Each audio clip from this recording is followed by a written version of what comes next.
This is an Audio Wool original. This episode of Frightday is brought to you by Spring-Heeled Jack Coffee. You need great coffee. Jack delivers. Visit springheeledjack.coffee. Hey guys, thanks for listening. If you'd like to support us, go to patreon.com/frightday. I'm the authority of the best combination of comfort and good-looking pants. But what is good-looking pants to you? Well, yeah, that's where I started questioning whether I know you and whether I should know you, because I'm pretty sure you actually could be a serial killer based on your weird pant hang-ups. I don't care. Comfort is not anything I care about. Which is exactly what a serial killer would say.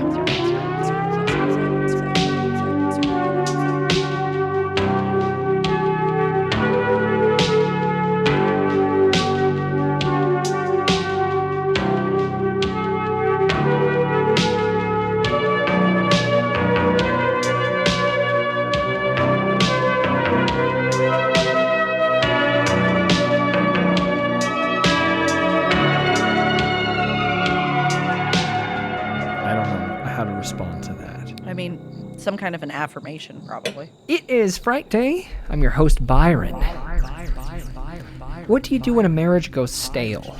When one partner finds themselves in a deepening rut of repetition and submission, the other content and oblivious? I'm not exactly sure. I'm a podcast horror host. But I do know that having a fling with an old flame and finding yourself on the wrong side of a vampire's fangs isn't it. We'll talk about that as we review Travis Stevens' Jacob's Wife. And last week we heard secrets shared by some Portuguese preteens told to them by a dancing sun. But what really happened? Well, that's an interesting interpretation, Byron. It's the miracle of the sun and the 3 secrets of Fatima, Part 2. In this week's edition of Kelly's Cryptids and Conspiracies, I'm joined tonight by Kelly. Hello. And Sam can't make it because he's doing a ride-along with Officer CM Punk. Good Lord, love a duck. Yeah, I've had a very busy day, and I asked you for a favor. Running on fumes, so I asked you to prepare my Twitch stream for tonight. I have not taken a peek at the... you guys are in for a treat. Cryptids, hauntings, UFOs.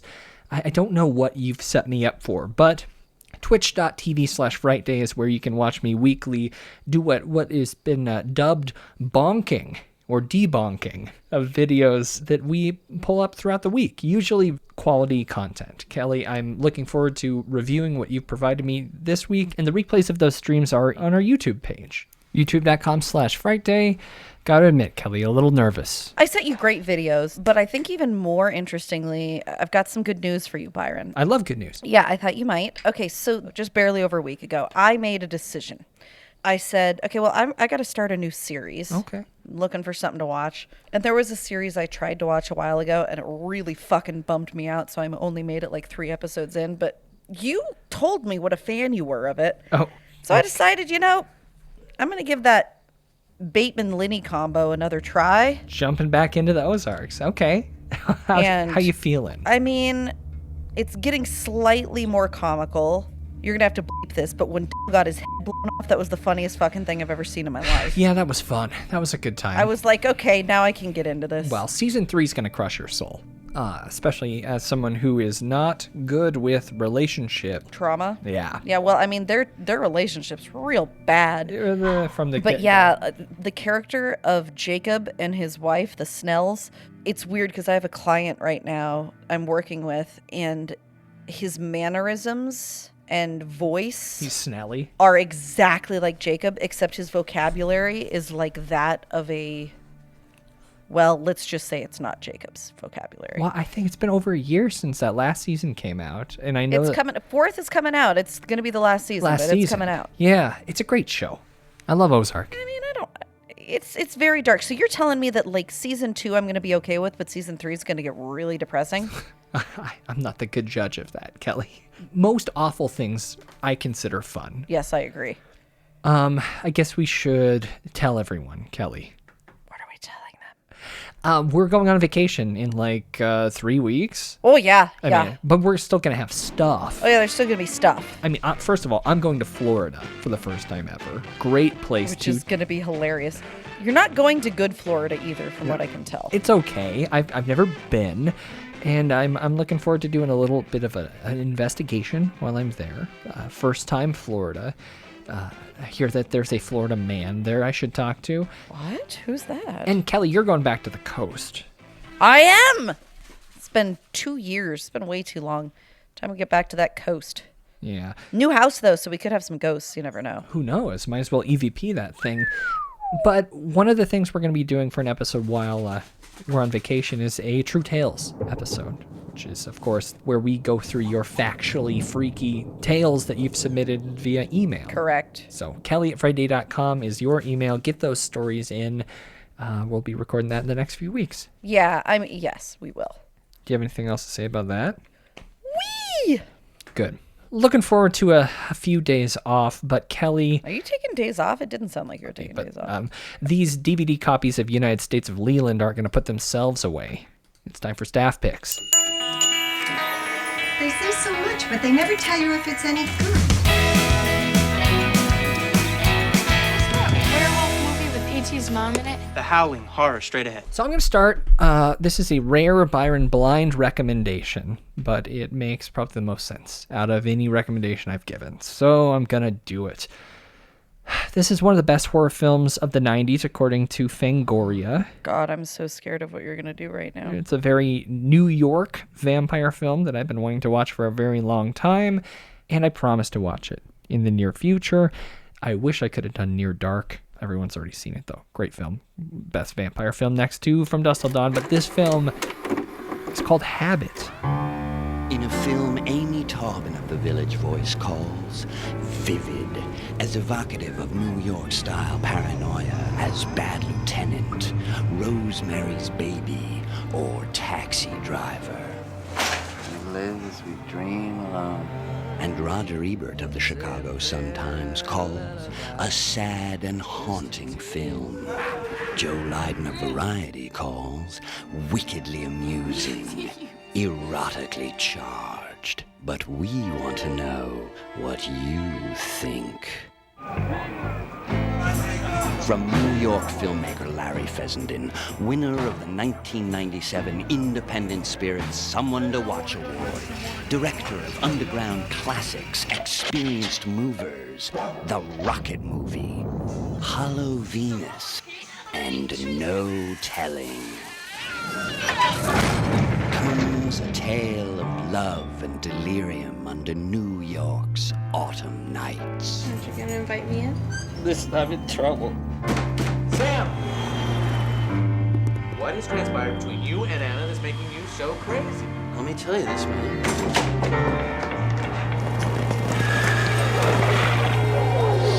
Habit. See it in a darkened theater. It's not possible! Autumn in New York, Sam has broke up with his girlfriend and his father has recently died. World-weary and sloppy drunk, he finds temporary solace in the arms of Anna, a mysterious woman who draws him away from his friends and into a web of addiction and madness. I can't really say much else because I haven't seen this film, but it is the buzziest of all Fessenden films, in my opinion. He wrote, directed, and starred in it in 1997. He won the Independent Spirit Award Someone to Watch Award and was nominated for the Best Director. Really? Fess. Had no idea. We're going to talk a bit about him later, but yeah, Glass Eye Picks. He's been in the genre game for a very long time, an influential figure, and I love him. We've met him a couple times. He's a great guy. He is a great guy. I don't want to watch his ass, but he's a good guy. Okay, well, can't wait to talk about that. Kelly, you said that I would be thrilled with your selection. No, I think it was more tempered than that. Okay, well. I said I thought you might be excited about it. All right. Interestingly, I took a similar approach to you in the sense that I have not seen this movie. A blind wreck. Here we go. Yeah, but I have heard enough about it from people whose opinions I value that I would say I feel very confident recommending this to everyone.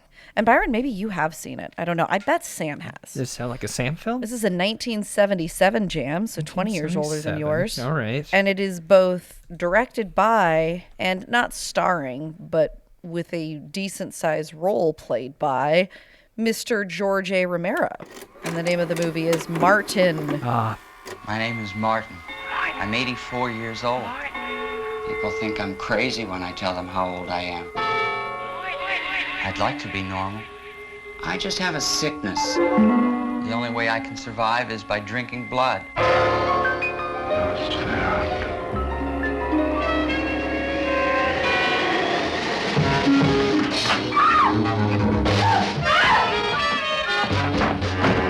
It's not easy living the way I do. I have to be careful all the time.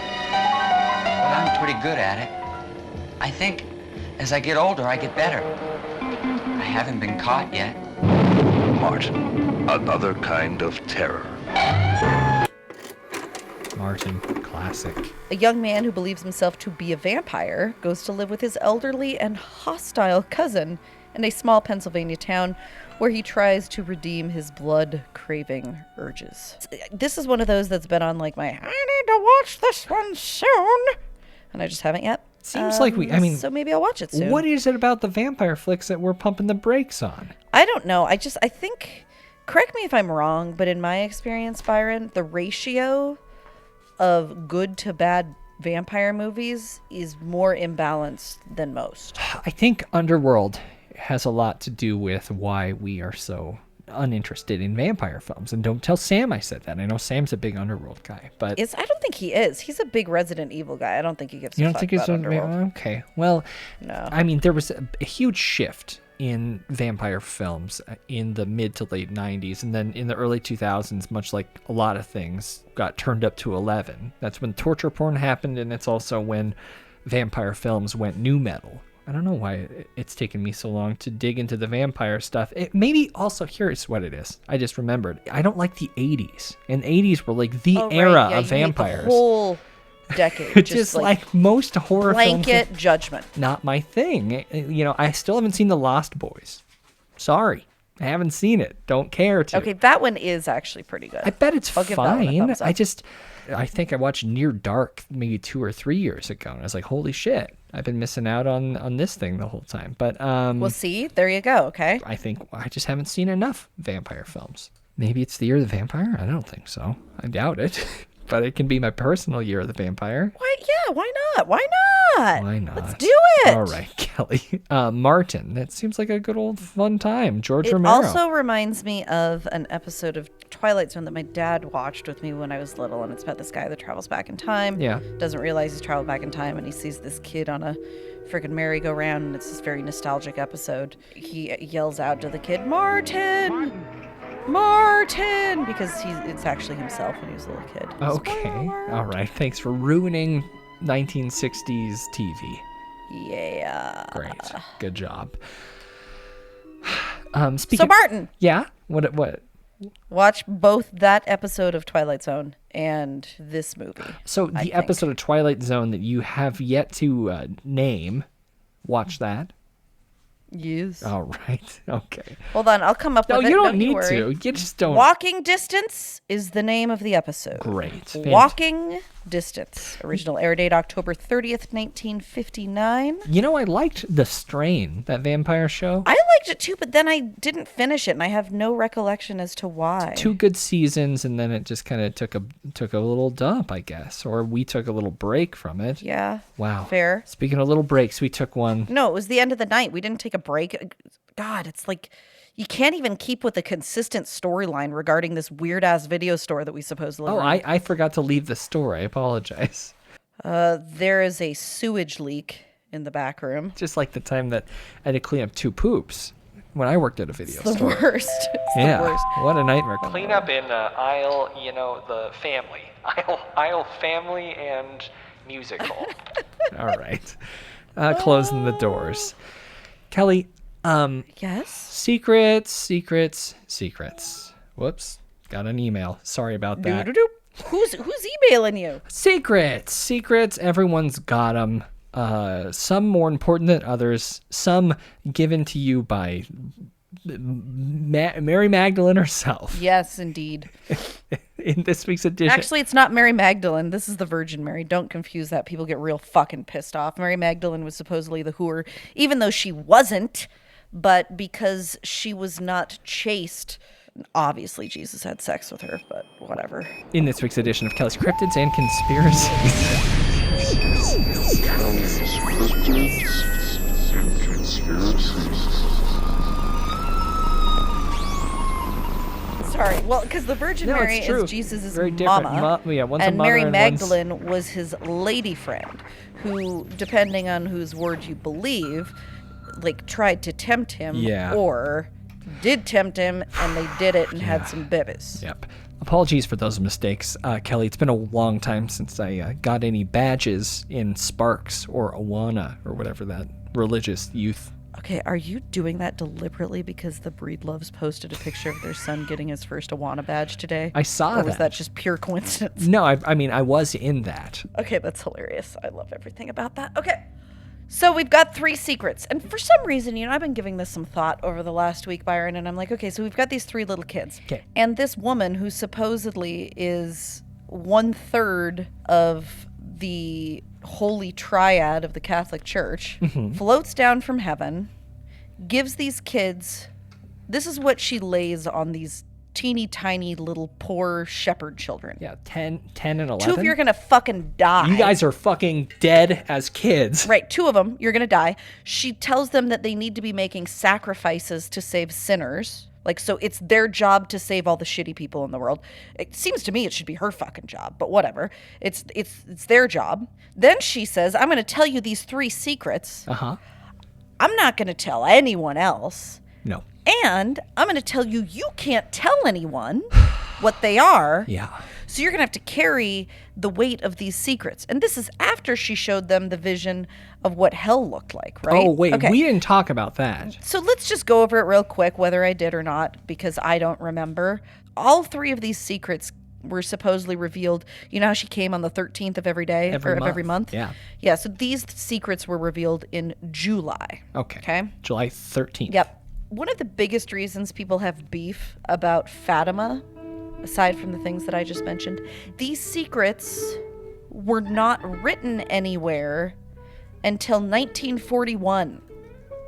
Wait a second. Okay, and that means that 2 of them were already dead. 2 of them dead, so we're going solely on Sister Lucia. Huh. Furthermore, all of the things she talks about that these secrets contained would have been prophecies at the time, but by 1941, they were just fucking history. That makes sense. So this is all reliant upon the word of this Sister Lucia, who seems like a lovely woman, don't get me wrong, but it would have been very easily manipulated by the Catholic Church. Okay, so let's just go over. If we are to assume that what Lucia shared in 1941 is the truth, this is what the 3 secrets were. Secret number 1. Here is from Lucia's memoir. Quick aside, the church asked her to write them down in 1941 because she got sick and they thought she was going to die and they didn't want the secrets to die with her. How old would she have been at that point? I guess if she was 11 in 1917, she's like 50 She was in something her 30s. She had like some illness, but she ended up living till like 97 or 98. Wait, that so didn't she make was any fine. sense. She wasn't even halfway through her life at this point. Wait, what year they are we were talking worried, about? so she wrote them 40, did you say? 41. So she's 50 at that point. She was 11 and 17. And it's 40? Which would mean that she was born in 1908. Okay. Which would mean in 1941 she was 33. Okay, good. Sorry. Secret 1. Hell sucks. Here's what she says in her memoir. Our Lady showed us a great sea of fire which seemed to be under the earth. Plunged in this fire were demons and souls in human form like transparent burning embers, all blackened or burnished bronze, floating about in the conflagration, now raised into the air by the flames that issued from within themselves together with great clouds of smoke, now falling back on every side like sparks in a huge fire, without weight or equilibrium, and amid shrieks and groans of pain and despair, which horrified us and made us tremble with fear. The demons could be distinguished by their terrifying and often repulsive likeness to frightful and unknown animals, all black and transparent. How can something be black and transparent? I don't fucking understand that. This vision lasted but an instant.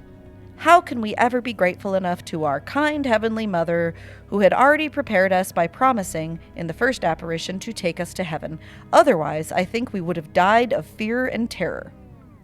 Wow. So again, yeah, not a great argument in favor of the Virgin Mary being a super sweet woman. I mean, hold tight, though. Like, everyone talks about hell. But she's giving this vision of hell to just these kids. She's scaring the shit out of them. She's telling them 2 of them are going to die. That doesn't sound like a unique vision of hell, though. Well, she's showing it to little kids. I feel like this would not have passed the parental guidance suggestions. I gotta say, I mean, I think that this was pretty commonly... Well, I don't know. Maybe not. Because remember, fire and all of brimstone. these kids got in trouble with their parents because their parents didn't believe them. Okay. Secret number 2.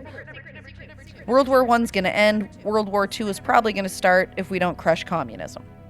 All right. So here's what she wrote about this. You have seen hell where the souls of poor sinners go. To save them, God wishes to establish in the world devotion to my immaculate heart.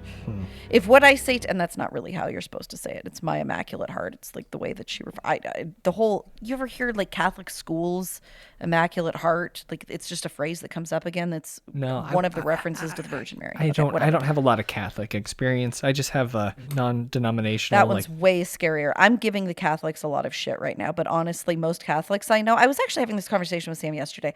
Most Catholics I know are far more like progressive than a lot of other religions. That's interesting. I like structure in your cult. I don't like this idea of like, oh well, whatever, man. Okay, well if you like structure, Catholicism is for you. We've got like so many Hail Marys and so many rosaries. Standing up, sitting down. It's very regimented, so it could be for you. No, All right, it's not listen. for me. But God wishes to establish in the world devotion to my immaculate heart. If what I say to you is done, many souls will be saved and there will be peace. So again, translation, the world's fate rests upon your shoulders, little children. Yep, great. The war is going to end, but if people do not cease offending God, a worse one will break out during the pontificate of Pope Pius XI.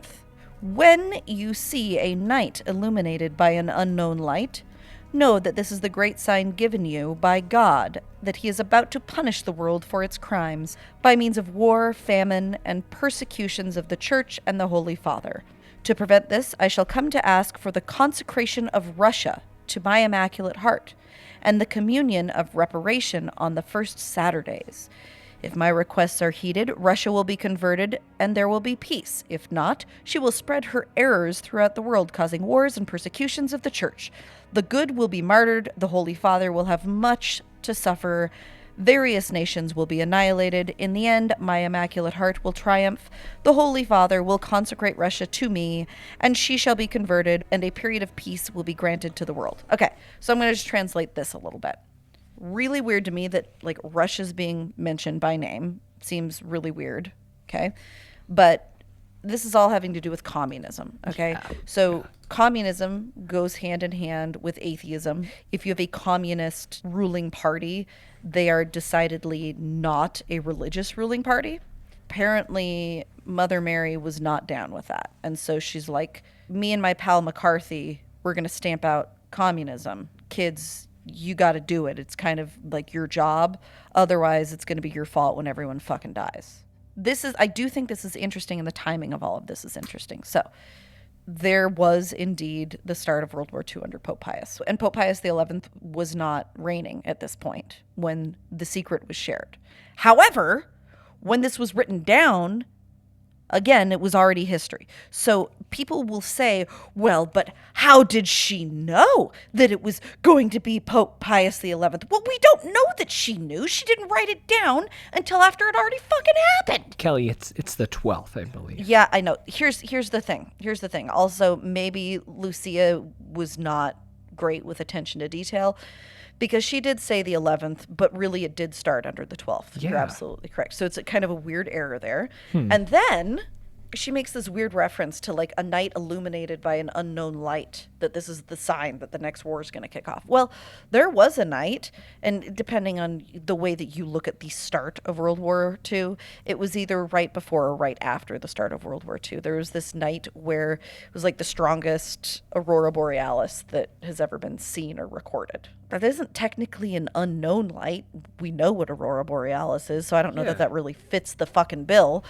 But regardless, again, even if it does, it still happened before she wrote these things down. So we're talking about the January 1938 geomagnetic storm? Yes. Is that right? Yes. Okay.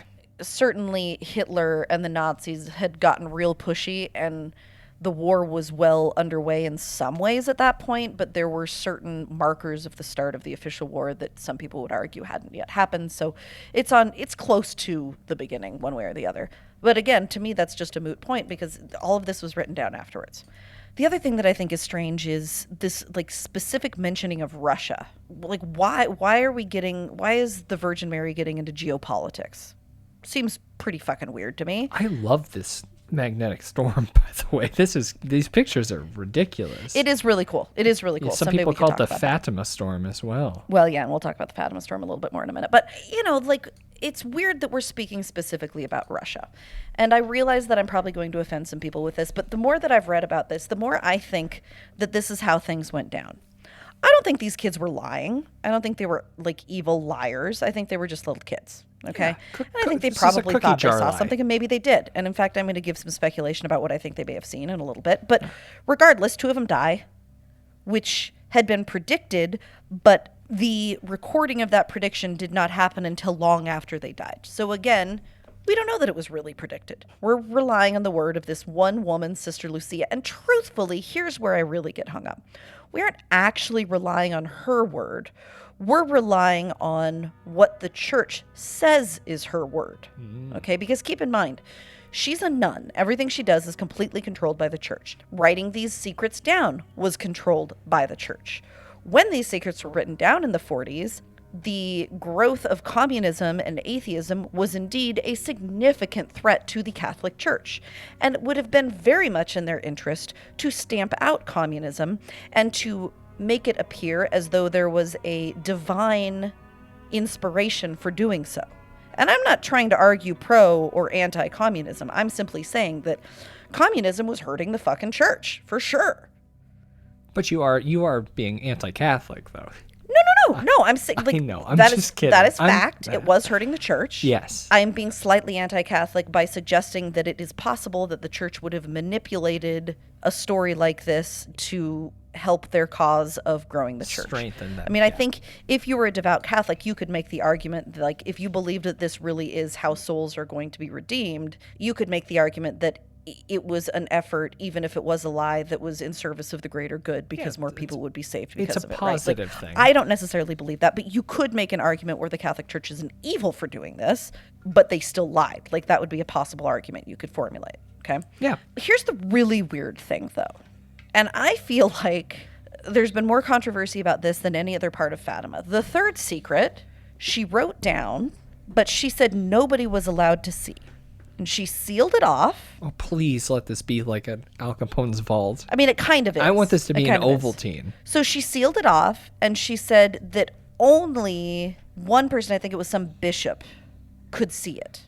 But he said he didn't want that responsibility or whatever. He didn't think he could make a decision about whether the information should be passed on, so he didn't look at it. Okay. Literally, the envelope, supposedly, stayed sealed for another 16 fucking years. And then it was delivered to Rome. After her death? No. She didn't die until... it was after 2000 that she died. I mean, okay. Whatever. It's ridiculous, okay? Yeah. So this third secret, nobody knows what it is except for Sister Lucia. All right? Apparently, Virgin Mary wanted it released in 1960 because 1960 was when it would make more sense. Okay. And she was told that by the apparition. Lucia heard from the Virgin Mary, like, nobody gets to see it except for somebody in the church. Public can't see it till 1960. This seems like they're manufacturing some sort of religious relic. Well, and I think that they've got a fucking ace in the hole, right? So, like, okay, in the 40s, we're going to say, like, okay, the Virgin Mary wants us to kill communism. Who knows what problems the church is going to encounter in the next couple of decades? So let's just put a fucking insurance policy in this sealed envelope, and then we can tell the world that it says whatever we want it to say and say that it was a prediction that Sister Lucia made, and we can use that as our next tool for, like, helping the church in 1960. And that would make sense to me if it weren't for this. Tell me. They didn't release it. basically the can just kept getting kicked down the road from pope to pope, saying like, I don't think the world's ready for it.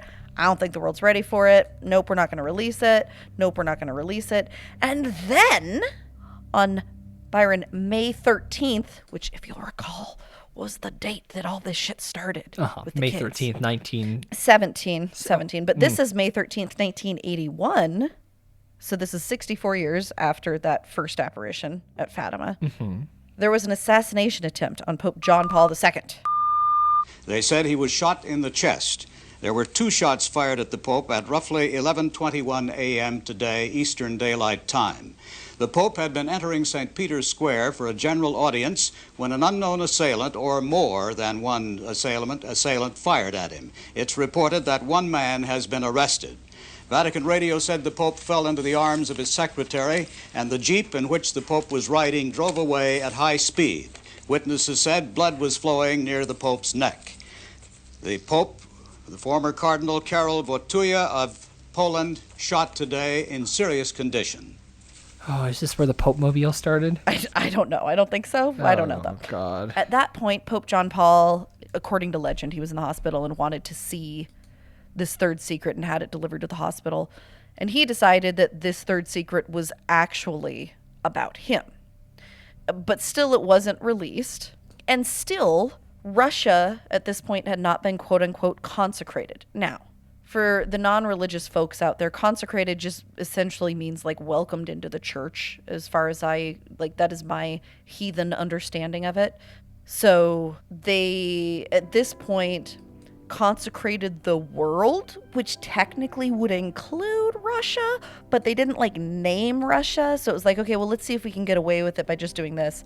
And apparently, according to Lucia, this did not fulfill the Virgin Mother's requests to consecrate Russia and stomp out communism. You can just verbally consecrate whatever you want? Yeah, well, not anyone, right? It has to be the person with the highest authority of the church, which would be the Pope.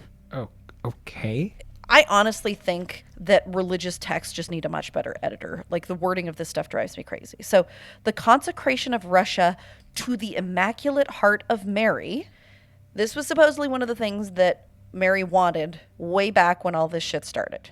They started consecrating the world to the Immaculate Heart of Mary, but then Pope Pius XII kind of said something about Russia, but it wasn't like an official consecration because there was no ceremonial rite of papal, so papal meaning like of the papacy, which is like the whole office of the Pope, okay? Yeah. No ceremonial rite of papal consecration, all right? And technically this still hasn't really happened where they've said specifically Russia. So, I mean, you could make the argument that the reason things are still shit is because the Virgin Mary is pissed because we still haven't done what she asked us to do in 1917. All right. I guess. Okay. But now, in 2000, the text of supposedly the third secret was released. It was just an ad for Von Dutch? It was. Yes, it was. Nice. Okay, no. So here we go. Is it a Sailor Jerry drawing? Nope, but you're ready for it. Are you ready for it? Okay. I write in obedience to you, my God, who command me to do so through His Excellency, the Bishop of Leiria, and through your most holy mother and mine. After the two parts which I have already explained, at the left of Our Lady and a little above, we saw an angel with a flaming sword in his left hand. Flashing, it gave out flames that looked as though they would set the world on fire, but they died out in contact with the splendor that Our Lady radiated towards him from her right hand. Pointing to the earth with his right hand, the angel cried out in a loud voice, "Penance! Penance! Penance!" And we saw in an immense light that is God something similar to how people would appear in a mirror when they pass in front of it. A bishop dressed in white. We had the impression that it was the Holy Father. Other bishops, priests, men and women religious going up a steep mountain, at the top of which there was a big cross of rough-hewn trunks, as of a cork tree with the bark. Before reaching there, the Holy Father passed through a big city half in ruins and half trembling with halting step, afflicted with pain and sorrow. He prayed for the souls of the corpses he met on his way. Having reached the top of the mountain on his knees at the foot of the big cross, He was killed by a group of soldiers who fired bullets and arrows at him. In the same way, there died one after another the bishops, priests, men and women religious, and various lay people of different ranks and positions. Beneath the two arms of the cross, there were two angels, each with a crystal aspersorium in his hand, in which they gathered up the blood of the martyrs, and with it sprinkled the souls that were making their way to God. Okay.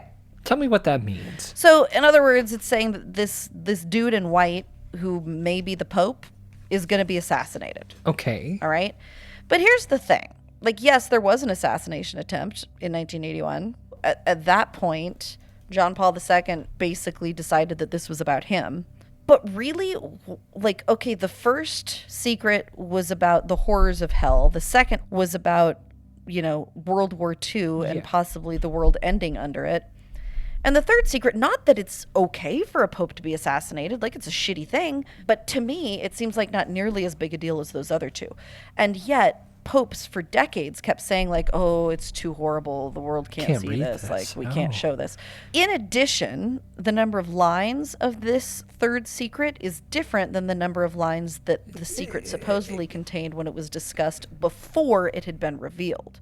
A lot of people do not think that this is the real third secret. They think that this is a bullshit. I think it's a bullshit as well. I think it's totally bullshit. I think that this is one of those post-event prophecies, and I think they wasted it. I think they did too, and people were very angry. Wait, why were they angry? Because they didn't think that this was the deal and that this was the actual secret, and so when it was revealed, they said, well, no, this can't be it.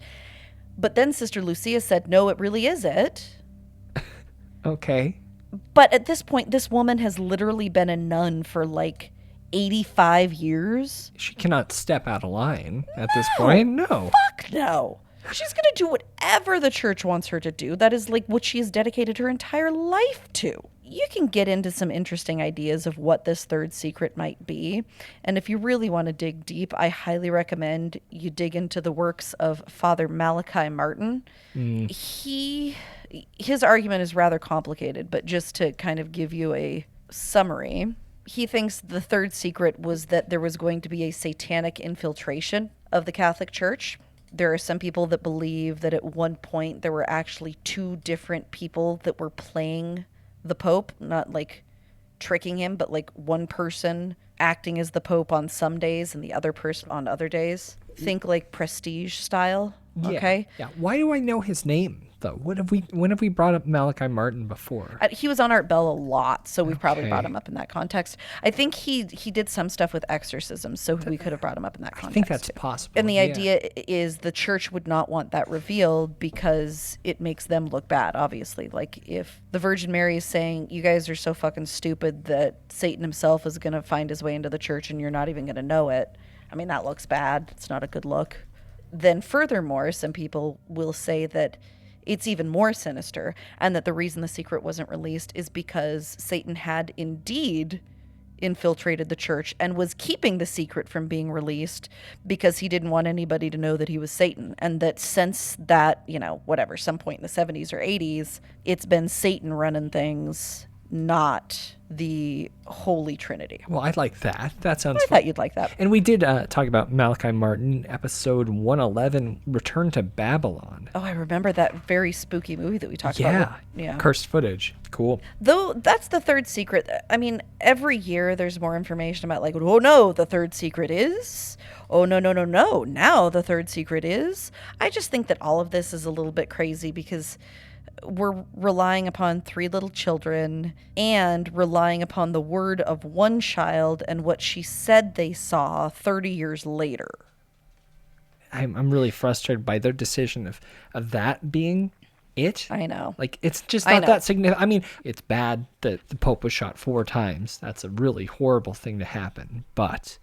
Right. Like, it's not cataclysmic world ending. Yeah, like these are big deals that we were talking about before that. So the last thing about the miracle of the sun and the 3 secrets of Fatima that I think makes me feel like there's something to the story rather than it being completely fabricated. There were a lot of people that saw something on that day in October 1917. Okay, like it made newspapers. Not everybody saw the same thing. There are lots of different reports about some people seeing almost like a psychedelic, colorful reflection, both from the sun and from the people in the crowd. Like everybody was emanating these rainbow colors. It sounds very 60s-ish. It sounds like Woodstock a little bit. Far out. But the other thing that I think is kind of interesting is if you look into, I think we mentioned this last week, but Jacques Vallée talking about the comparisons to sightings and even to abductions, there's a little bit that you can speak to there. The children had reactions of dehydration and disorientation. There were petals that fell on the crowd, and this is very similar to the angel hair described in many UFO sightings. I don't know, Byron, if you've come across that, but like little flakes of some strange substance that falls from the sky onto people that have seen it. No, I don't. I'm unfamiliar with that. Aliens have a history of showing global destruction to their abductees, very similar to like what these kids say they saw of, hell. Because keep in mind, through their eyes, what they were seeing was hell. Mm-hmm. But that doesn't mean... Oh, God, hold on just a second, B. I'm very sorry. That's okay. Well, while she's doing that, I'd like to give a shout out to one of the supporters at thechair.frightday.com. Of course, that's my effort to kickstart a new investigative podcast looking into the terrible people, white supremacists, far right, okay, I'm back. Conspiracy theorists and accelerationists there, in the state of Montana. What? What's wrong? Carla L. gave $10, so thank you, Carla. Are these people donating to your slightly more noble cause? Yes, that is correct. So I thought I'd take a second. Excellent. Yeah. Okay, so sorry. No, you're good. Children who were raised in a very religious community would interpret a vision like that as hell. But aliens have shown global destruction to abductees on many instances, or at least reports have said that they did. Essentially, like, take better care of Earth or else everything's going to blow the fuck up. And so some of the descriptions they gave about, like, these scary animals with weird heads, sounds like, we could be talking about reptilians, could be talking about insectoids, could maybe even be talking about grays if we're talking about, like, big heads, because that was another piece of the description. Just environmental activist versions. Right, yeah, exactly. I don't know. The whole thing it's very strange. I think something happened, but I don't know that it was the Virgin Mary. Maybe what the people thought they were seeing with the sun dancing around, maybe they really weren't that stupid, right? Like, maybe it wasn't the sun dancing around, maybe it was a UFO, and maybe that's why it swooped down and swooped back up, and why the kids were super dehydrated and disoriented every time they saw this thing, and why stuff fell on them, kind of like angel hair falling on UFO witnesses, and why they saw global destruction, and it all kind of could add up in that direction as well. I hesitate to think that it was the Virgin Mary. I hesitate to think that these 3 secrets of Fatima weren't at least largely manipulated by the church, getting to Sister Lucia to say what they wanted her to say to help their cause at the time. I think the most likely scenario is the children saw something, and I'm not going to completely write off the possibility that it could have been religious, because who knows? Got to leave my mind open, right? But they saw something religious or extraterrestrial or interdimensional or a ghost or something like that. Or it could just be something that was interpreted as one of those things. It doesn't have to be one of those things to be taken in by those children as one of those things. Right, but I do think the number of times it happened, and then, like, supposedly other people saw it on this last time. I think that's a mass hysteria. I think hysteria. it was probably something. I think that's a mass hysteria issue. I know. I actually meant to talk to our psychiatrist about mass hysteria today, but we got caught up talking about the goddamn accountant. All right. We're doing fine. So I think something happened, but then I think that all of these predictions and, like, the secrets were all overlaid after the fact as a way to try and help the church at different points in time. It doesn't make any sense that the Virgin Mary would speak to a bunch of children about Russia. Like, what does an 11-year-old know about global politics? What does a religious apparition care about borders? Exactly. It's that part is very strange to me. So I think they saw something, but I think that what happened after the fact, I think, whatever they saw certainly strengthened Lucia's faith, and she became a nun, and she very much believed in the cause of the Catholic Church. And whether she remembered things incorrectly or whether she thinks that these are really the things that she was told by the Virgin Mary, I do think that the Catholic Church kind of manipulated it from that point forward. Wow. But I will say one closing thought. I couldn't get out of my mind that the way the Virgin Mother was described as like floating up and out of view, like not as though she vanished, but literally like a balloon floating up. And I was like, God, it sounds just like Mary Poppins. And then I realized that this was a thing. I mean, I think, when was Mary Poppins written?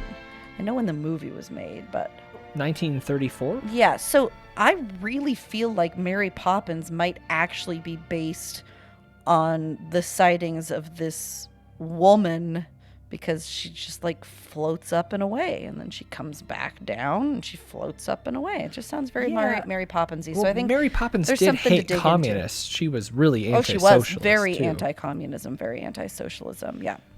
Wow. So I think that maybe there's something to be found there if we can dig into connections between Mary Poppins and P.L. Travers and the Catholic Church. I would rather talk about the geomagnetic storm, please.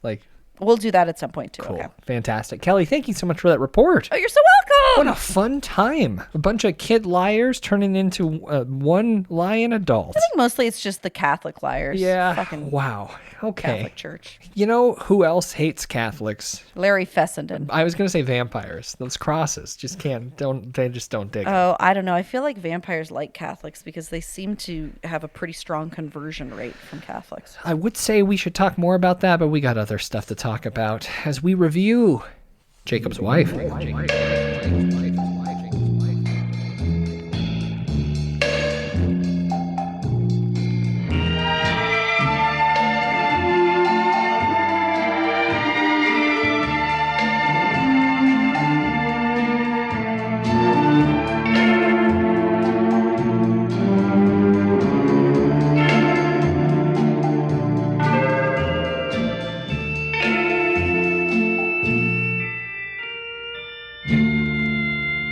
We hope you're enjoying your visit here this evening. Now, on with the show. That's all I have to say about this this movie. What do you give it? Okay. Jacob's Wife is a 2021 American vampire horror film directed and produced by Travis Stevens from a screenplay by Stevens, Kathy Charles, and Mark Steensland. The film stars Barbara Crampton, who also serves as a producer, Larry Fessenden, and Bonnie Aarons. Anne is married to a small-town minister and feels like her life and marriage have been shrinking over the past 30 years. After a chance encounter with the Master, she discovers a new sense of power and an appetite to live bigger and bolder than before.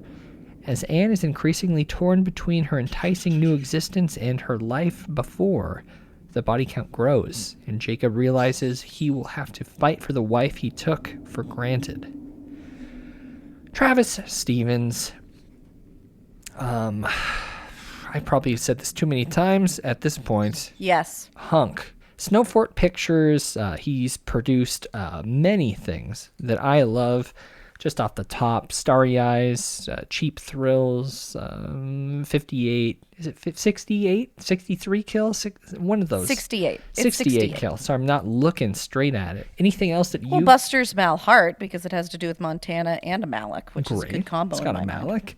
Last year, we covered a film, his directorial debut, that you did not like very much. Girl on the Third Floor. I think it was because CM Punk was fucking annoying. I like CM Punk, and he comes back in this, and you didn't even see him. You didn't. Even he was the stupid like deputy or whatever. Yeah, he was a police officer or sheriff's deputy. Yeah, but episode 230 was when we covered Girl on the Third Floor, as well as the Dean Aliato abduction conspiracy. That was fun. Dean Alito? Alito? I don't know. But this film, he's returned. Wrote it with... He wrote it with Kathy Charles, who was the co-writer of The Newcastle Freak. Which I didn't see. That's actually the only other writing credit that she has. Yeah, did you... I've never seen the original Castle Freak. I know that's a Stuart Gordon, and everyone told me I would enjoy it. I haven't seen that or the remake. The third writer on it was the co-writer on The Special and a couple shorts. Wow, okay. And he's working on a new short that looks kind of fun called The Devil's Church. The Devil's Church, huh? Yep. Rather go to that one. Well, we were just talking about that with the takeover of the Catholic Church by Satan. This film, Jacob's Wife, premiered at South by Southwest Digital on March 17th of 2021. I caught it. I was there, Kelly, digitally with the other folks. Good for you.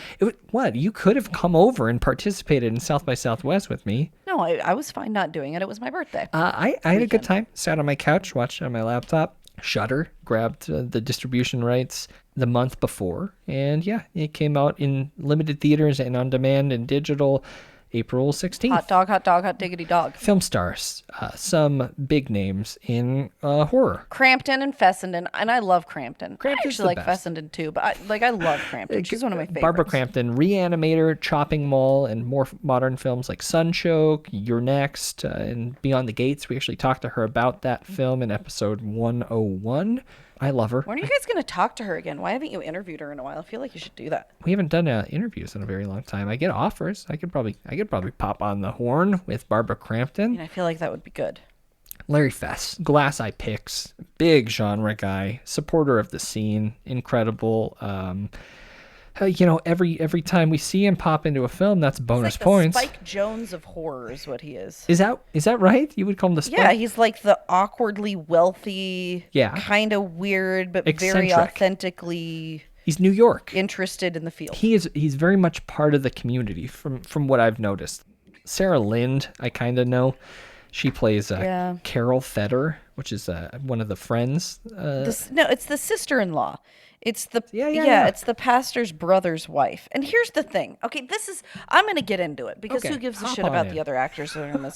Well, I wanted to mention Sarah real quick because I know that we've talked about a couple of films that she's been in. She was in the VHS TV show, which I never knew was anything. She was also Molly Hartley in The Exorcism of Molly Hartley from 2015.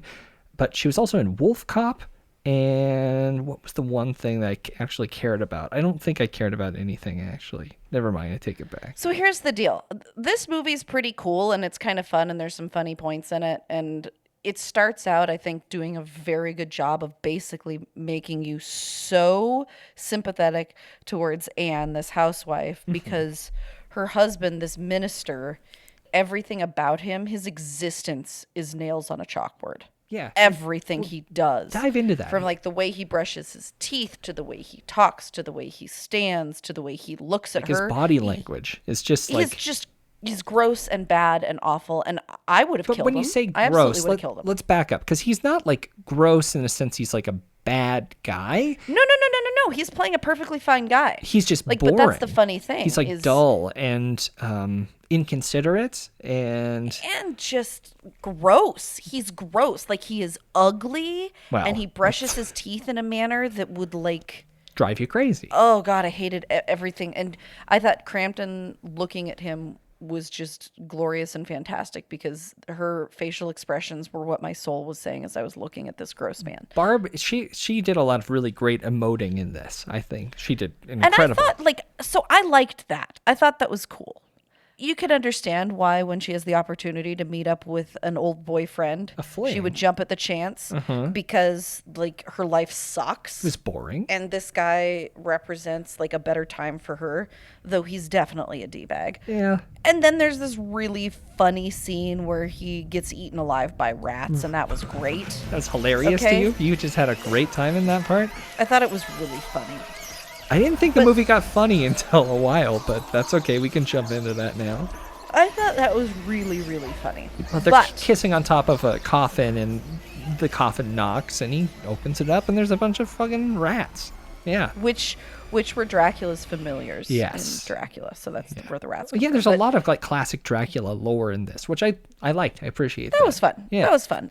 What I didn't like is we've got all these side characters like Fessenden's brother Sure. and his brother's wife. Pretty unnecessary. Like, unnecessary characters that aren't really developed. Like maybe there was enough on the cutting room floor that made them more interesting before it was cut. Sure. But as it stood, it was not good. Or the youths. We've got the youths that are like clearly 30. Yeah, and there's only 2 of them in this group. And they're hanging out smoking on the church grounds. I mean, it's just, there's some really annoying cliches, but awkwardly done cliches, but not awkward enough to be fun, just weird and unnecessary. So when they're good, they're called tropes, and when they're bad, they're called cliches. I would say that there's a handful of really good tropes in this that I enjoyed. Well, I guess maybe they could both be negative, but in my opinion. Well, I thought the fun, like the neck wounds and the hilarious noises they made, I thought those were fun tropes. Yeah. Because obviously the neck wounds on vampires are like traditional. But here's the thing. I just felt like this would have been much better as like an episode of something. Oh, like a creep show episode. This as a 30 to 45 minute gig, I would have really, really liked. There was so much of it that was just unnecessary, and I kept thinking it was going somewhere more. Mm-hmm. And I also felt like the evolution of Fess's character just didn't make a lot of sense. The evolution of Babs's character made perfect sense. And there were some really, some very funny things, and I think she did a great job. But I don't like watching her topless, not because she doesn't have great boobs, she does, but just because it's like... She's like my mom, kind of. I feel like she's like the woman I watch in horror movies that I'm like, oh, it's like my mom. Well, let's not desexualize. And Fess, I just never want to women. see his ass ever. I think I don't have any problem with that sex scene. Other than I think it was, I don't think it was set up very well. Before we talk about that, I want to talk about like after the scene with the rats when Barbara Crampton's character. Oh, hi. Hi. Puck? Hi, Mom. How are you? How was soccer, Puck? Good. It was good? So, yeah. On the last few rounds of Shark Attack, yeah. Kel's dad was playing, and Kel's dad almost got me. Kel's dad almost got you, but then he didn't. And I also win. And you also won? Uh-huh. That's awesome. Hey, will you give me like 5 minutes? I'm almost done, and then I'm going to come downstairs. Okay, love you. Love you. That was great. What Shark Attack? What does that mean? Oh, they were at soccer practice. They were playing Shark Attack, which is one of their soccer fun game drills. Okay, things. wow. They're a very elementary soccer game, or soccer team. So Creature did score her first goal ever last weekend, though. Cool. When's the next goal, huh? It's the only goal that her team has ever scored in the 2 years that they've played. That's pretty incredible. I will give you that. And though, I love her character. After her ex-boyfriend gets bit by rats, we see a quick flash of the master. Alive. Yeah, he was eaten alive. Quick flash of the master. Do you like the quick flash? I like the quick flashes a lot more than the long discussion. Sam and I went back and forth over whether the master is supposed to be male or female. I know it's played by a female, the same lady that plays the nun. Yeah. But very I felt like it was supposed androgynous to be almost. male, but Sam thought it was supposed to be female. I don't know. I don't think it matters. I think after that many years, maybe you become more androgynous. I don't know. Maybe that's a natural evolution of vampires. But like unlike last week's movie, we see very little of the master until probably the beginning of the third act, and I do appreciate that. But I think my favorite scene in this whole movie, next to the one that I'm going to talk about here in a second involving a lamp, was Barbara Crampton looking in the mirror after she came in late after that meeting with her ex-boyfriend.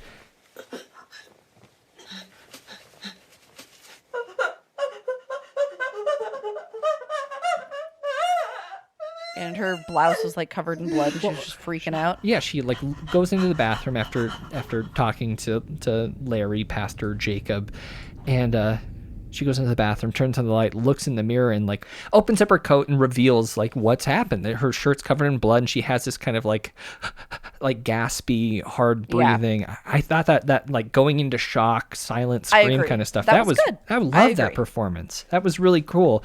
The cracks in their relationship start showing up, and it turns into sitcom-y pilot episode stuff where she's her new I agree. I think it could have been done a lot better. I liked the idea of it. Yeah. But I think that after the first couple displays, it was a little heavy-handed. Yeah, and I think they could have done it in a little bit more interesting way. Yeah, but I did love after she goes to the store and buys the blood. First of all, I love the way this movie's shot, and then I love that spooky rock song montage, dancing with the lamp and rearranging the furniture scene, which you hate. That has to do with my rating system. I rewatched this just before hopping on. I thought the dance scene was great. Like you said, why would someone dance with a lamp? First of all, it looks great. It's just like a cool visual moment. But this is like her first time on blood as a vampire. She must have had like almost a drug high, you know? Yes, I just can't imagine reacting to that type of euphoria by dancing with a lamp. Well, you've obviously makes no sense. never been high on blood, so who knows? I guess. Maybe you have. Are you one of those adrenochrome over there? Not blood, adrenochrome. I did not like the rearranging of the furniture, though. I thought that was cheesy, and it led into this almost lighter vampire film, which I ended up liking that more as it went on, when the humor, like tonally, this thing shifted at some point around the beginning of the third act. I guess it gave you less reason to really care about the evolution of Pastor Jacob's character when he becomes almost a caricature of a dumb guy. Yeah. And it becomes almost as light as that show, the Santa Clarita Diet. Do you remember that? Yeah, I liked the style of that better, but yes, I get what you're saying. Well, why don't you tell me what you think about the dancing and then go right into your final thoughts. The lamp dancing was the weirdest thing ever. I can think of a million ways that you would show euphoria of being like finally independent after all these miserable constrained years, and also doing blood for the first time, and that would never show up on my radar as one of the interesting ways to display that. You would move furniture around, though. Yes, I would. The furniture moving makes a lot more sense to me. Yeah. I think the last thought that I want to share is I actually really like J. Devon Johnson, who played the sheriff. Oh, yeah, he was great. It turns out, this is kind of an interesting story with him. He was actually in the Army for 21 years. Really? Yeah, and he just retired like 15 years ago or something and started acting. I really liked him. I thought that he actually was one of the better acted characters in the movie, and like his whole small town oblivion to like, obviously there's something fucking weird going on with these people, but he's not noticing it. I thought he did a very good job of playing that in a tropey rather than cliche way. Totally. Yeah. All in all, this was a fun movie. I think the only reason I enjoyed it was because it was Crampton and Fessenden. I think if you had put other people in there, I wouldn't have reason to really enjoy it as much as I did. Yeah, I mean, it was okay. It wasn't great. It was okay. I give Jacob's Wife 6.2 completely illogical, unnecessary lamp dances. Sticking with that. I completely agree that if it was anyone other than Barbara Crampton and Larry Fessenden, this would be a bad film. But it's something about like just how much fun they're having that makes this a really worthwhile watch, especially for horror fans. You know, it's very much a guilty pleasure, B-ish, midnighter type film, but I really had a good time with this. Tonally, it is a roller coaster, but I enjoyed, for the most part, most parts of this movie. So I'm looking forward to whatever Travis Stevens does next. I think he's got a good eye for this style of film, like kind of wild, mavericky, throwbacky. I trust him, and I can't wait to see what he does next as a director, and I can't wait to see what he produces as well. So for those reasons, I give Jacob's Wife 7.4 visits to the dentist. Yeah, that was brutal. We really forgot to talk about that. That was awesome. Anytime you're using one of those teeth whitening light things as a vampire, that's gonna be fun. Yeah.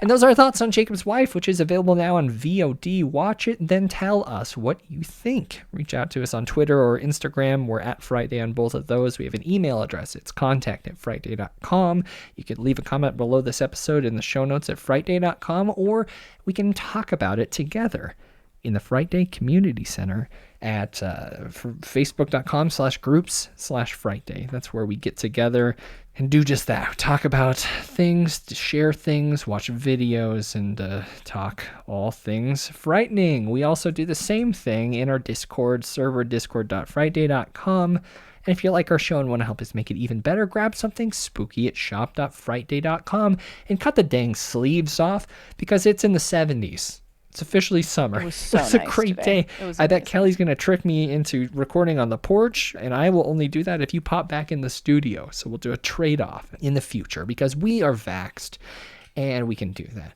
Yes. We're talking about shop. Yeah, buy stuff. Shop.frightday.com. It supports the show. It means a lot to us. And we may be fueled by Spring Hill Jack Coffee, but it's the members of the Frightday Society who keep us in therapy when we need it. Which is always. When you join the Frightday Society at patreon.com/Frightday, you get, what's that? It's another program. The program is called Behind the Screams, and you get that every week. There's also bonus episodes of Captain Kelly's Cryptids and Conspiracies, which that new episode of Amityville, we finally closed a chapter on our trilogy of Amity. Kelly's haunting investigation is available now. Other episodes of Byron Serial Corner, The Writer's Room, Toast to Toast PM with Wine Kelly, Cinema Autopsy. I got one of those lined up. I think we're recording that over the weekend or early next week. I'm so excited. I can't even tell you how excited I am. You're firewalking with us pretty soon here. And before Spiral comes out, I am going to do Cinema Autopsy of every Saw movie. I'm just saying it out loud. I think I have to do it now. I gotta find guests to watch each one with me. Who knows? We might put that together. Yeah, that's a great way to support us. It's also a good way to listen to the first 10 episodes because you get those there. Members also get early access to new products as well as members-only items and 15% off everything at shop.frightday.com.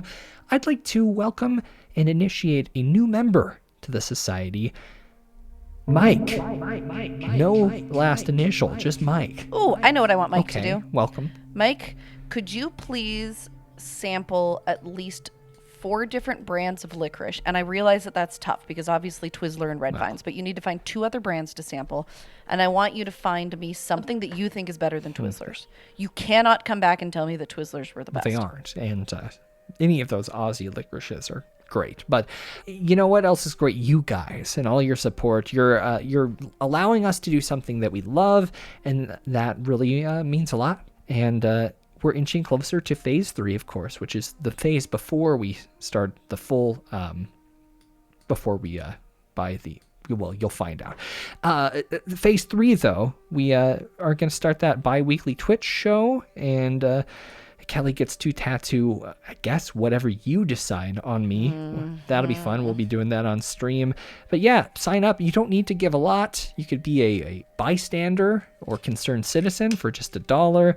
And memberships start at $6.66. So another great way to help us out would be to leave a review on Apple Podcasts, Stitcher, or wherever you listen to this. That's a good way to get us up charts and in new ears. Kelly, wowzers. What? Wow. Wowzers. Sounds like you've got some hungry soccer players downstairs. Until next week, where are you going to be? You can find me at Kelly Frightday on Twitter. You can email me, kelly@frightday.com.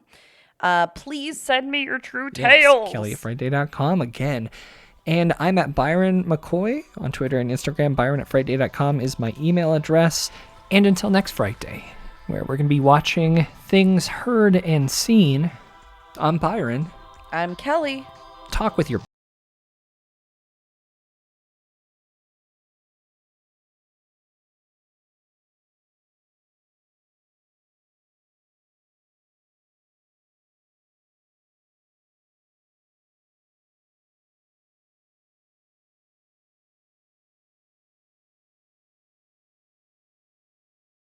You've been listening to an Audio Wool original, produced by Byron McKoy, theme music provided by Cemeteries. For more programs like this, visit audiowool.co.